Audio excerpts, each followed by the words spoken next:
I think that when we talk about race, we tend to focus on individual acts of prejudice, which is why UKIP often come up, because they'll overtly say stuff that we find offensive. But unfortunately, the issue of race, if we understand it, is a lot more insidious. And it takes a lot more of a historical view to understand the difference between individual bias and structural racism and privilege. And the idea of Great Britain was intimately tied to the fact that Britain's invaded almost every country on the earth, literally. No, literally, there's a map, you can Google it. And so the idea of our greatness was intimately tied to this idea of empire, which was intimately tied to what Rudyard Kipling calls the white man's burden, to go and civilize all these stupid brown folks that have been writing and having civilizations for thousands of years. But let's forget all of that. And so if we fast forward to today, when we talk about structural racism in Britain, do we have the same institutional disparities in rates of imprisonment that they have in America? Yes, absolutely we do.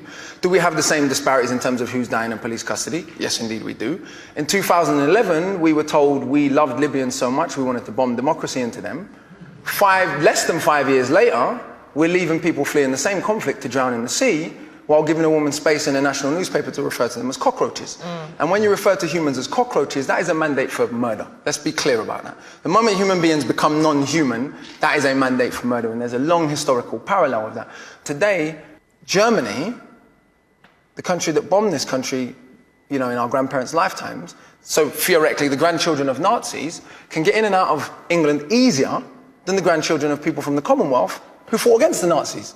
And where do they come from? When we talk about immigrants, do we mean people from Australia and New Zealand? Didn't Boris Johnson go to Australia and say, hey, we're culturally the same? Was he talking about the Aborigines when he said that? We call them expats. Right. White people have such a different way of classifying themselves that white immigrants are expats and non-white immigrants are immigrants. So when we say immigrants, if we go to border control, we can go there, Yarlswood, and we go and look at who's there. It's not a bunch of white people from New Zealand.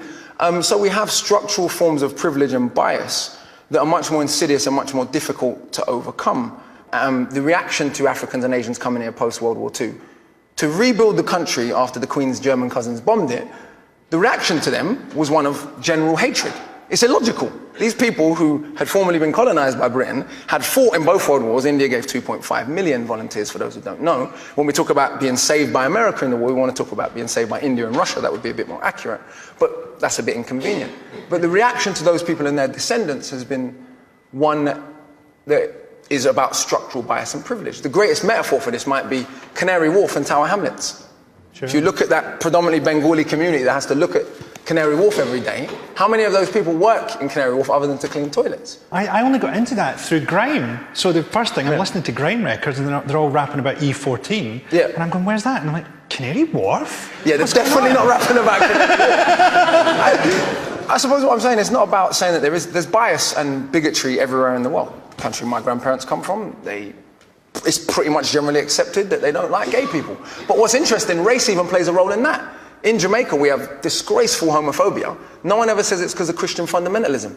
Because even though it is justified in explicitly Christian fundamentalist terms, because only Muslims do bad stuff because of their religion. Because we know almost all the Muslims in the world are brown. Whereas when a German wings pilot crashes and kills 150 people deliberately, or the man in Norway killed nearly 90 people. I was in Australia when that happened. This is how uniform the agreement is that white people will be portrayed differently. The Australian media referred to Andres Breivik as having terrorist-like tactics. Yeah. I mean, to think about that. Yeah. This guy killed almost 100 people, and he's just almost a terrorist. And he'd written a crazy thing about Muslims. Oh, it's very clear. I mean, he was a terrorist by any standard. The idea that white is right isn't just a European idea. It's an idea that has had insidious implications, because no matter what, the 700 people that were left to drown off the coast of the Mediterranean, were they white human beings, they wouldn't have been left to drown. And they certainly wouldn't be called cockroaches. Well,